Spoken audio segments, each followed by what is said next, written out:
وإن شاء الله دائما تكتب عليهم الذلة ويكتب لهم الفناء، لأنهم على باطل وأنتم على حق.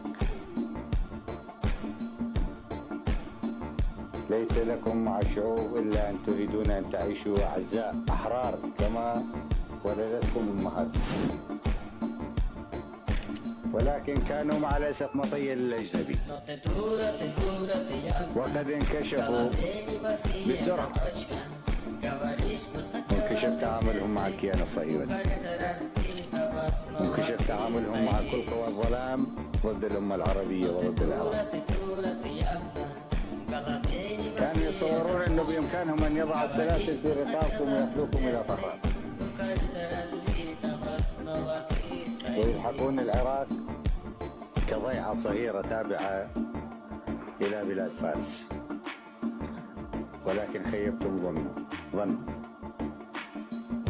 وراح تزيدوهم تلقين الدروس اللي يستحقون.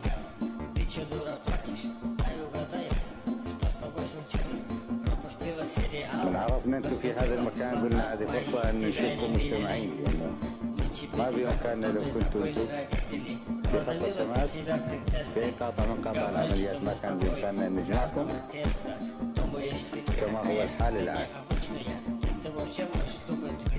إن شاء الله دائما نشوفكم تحتفظون بتاريخكم المجيد كعراقيين وكعسكر وكمنتسبين إلى هذا التشكيل العريق بالمجد الخاص والجيش العراقي.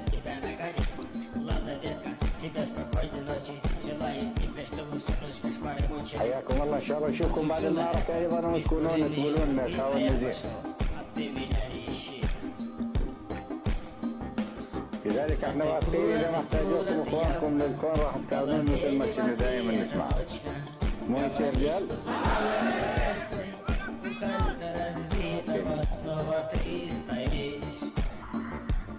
سبحان الله، رايتكم تظل بيضاء وعالية وعلم العراق يظل يرفرف، ما تنحني سعادته وكذلك رؤوسكم تظل عالية وما تنحني.